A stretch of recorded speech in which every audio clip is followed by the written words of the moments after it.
Assalamualaikum warahmatullahi wabarakatuh မင်္ဂလာပါခုလာမဲ့ရွေးကောက်ပွဲမှာမြန်မာနိုင်ငံမှာရှိတဲ့အစ္စလမ်ဘာသာဝင်တွေအနေနဲ့ဘယ်စံနှုန်းတွေနဲ့မဲပေးရမလဲဆိုတဲ့ကိစ္စနဲ့ပတ်သက်လို့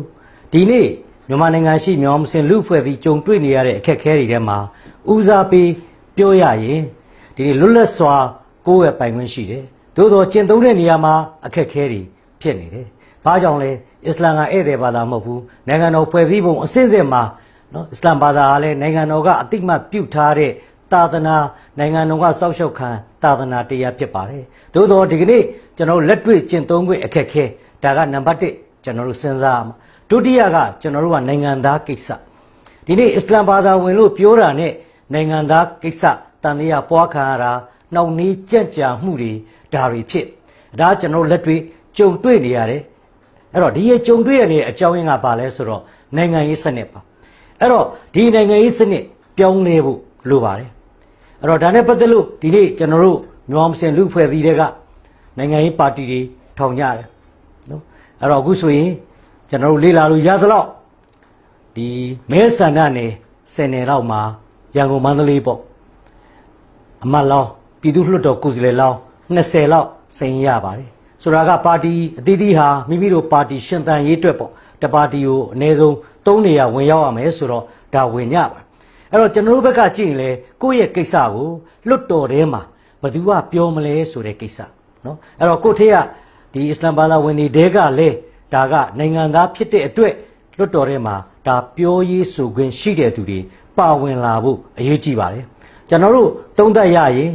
အဲ့ဒီမဲဆန္ဒနယ်10နယ်မြေထဲမှာရေဘူးကအဖြစ်ပပဲတန်းမင်္ဂလာတောင်ညွတ်သင်္ကန်းကျွန်းဒါတွေကတော့မွတ်စလင်ကိုယ်စားလှယ်လောင်းတွေနည်းနည်းလေးအခြေအနေကောင်းနိုင်တဲ့အနေအထားရှိပါတယ်ဒါအဲ့ဒီဒေသမှာရှိတဲ့မြန်မာမွတ်စလင်လူဖွဲ့စည်းတွေအစ္စလာမ်ဘာသာဝင်တွေအနေနဲ့ညီညွတ်ကြမယ်ဆိုရင်ကိုယ့်ကိစ္စကိုပြောဆိုမယ်သူဒါရနိုင်ခြေရှိပါတယ်နောက်တစ်ခုကနော်ဒီကျွန်တော်တို့တပြည်လုံးတိုင်းတာနဲ့ကြည့်ရင်လည်းပဲနောက်ကနိုင်ငံရေးစနစ်ကိုဘယ်ပါတီကပြောင်းလို့တဲ့စံထားရှိတယ်လဲဘယ်ပါတီကပြောင်းနိုင်တယ်လဲဒါကအရေးကြီးတဲ့ question တစ်ခုပါနိုင်ငံရေးမှာအမြဲတမ်းမိတ်ဆွေလည်းမရှိအမြဲတမ်းရန်သူဆိုတာလည်းမရှိပါဘူးအဲ့တော့ဒီကိစ္စနဲ့ပတ်သက်လို့နော်ဒီကျွန်တော်တို့အနေနဲ့ဒီကျွမ်းကျင်တဲ့ကိုယ့်ရဲ့ဒေသဆိုင်ရာကျွမ်းကျင်တဲ့အစ္စလာမ်ဘာသာဝင်ကြီးကဲတွေရှိတယ်နော်အဲ့တော့ဒီဟာကိုကျွမ်းကျင်လုပ်တဲ့ပုံကိုယ်တွေကိုပြောတာပါနော်သူတို့နဲ့လည်းတိုင်ပင်မှုလိုပါတယ်အဲ့တော့ကျွန်တော်တို့အတွက်ခုနစံနှုံးလို့ပြောရင်တော့ကျွန်တော်တို့ကိစ္စဘယ်သူလုပ်မှာလဲဘယ်ပါတီကလုပ်မှာလဲနော်တကယ်ပြောင်းလဲလို့တဲ့နော်ဒီပါတီလူပုဂ္ဂိုလ်အဲ့ဒါကအလွန်အရေးကြီးတယ်ဆိုတဲ့အကြောင်းတတိယချက်စံနှုံးထဲမှာတချို့ကတော့ပြောတယ်ငါတို့မဲမပေးတော့ဘူးစိတ်ပြက်တယ်ဆိုပြီးတော့ဒီလိုမလုပ်ပါနဲ့ဒီခွင့်ရေးဟာနော်ဒါရတော့ရခဲ့အခွင့်ရေးပါနော်စိတ်ဓာတ်ကြစရာမလိုဘူးရတဲ့ခွင့်ရတော့အသုံးချပါမဲမပေးဘဲနဲ့တော့မနေပါနဲ့ဘာလို့ဆိုတော့ကျမ်းတော်မြတ်ကုရ်အာန်ထဲမှာမှန်တယ်အစိုးတွေကြုံနေတယ်နော်ဆိုလိုတာကအခက်ခဲကြုံနေစားစရာလုံးဝမရှိတော့ဘူးဝက်သားပဲကြံတော့တယ်ဒီဟာကြရင်ဘယ်လိုစဉ်းစားမလဲအသက်ရှင်တန်ရေးကဖရတ်မလုံမနေရတာဝန်ဝက်သားဆိုတာကဟာရမ်အဲ့တော့အသက်ရှင်တန်ရေးနဲ့နော်ဒီဝက်သားဒီတစ်ခုဘယ်ဟာရွေးကြရတော့မလဲဆိုရင်နော်မိမိရဲ့အသက်ရှင်တန်ရေးအတွက်ဝက်သားကိုစားလိုက်ရ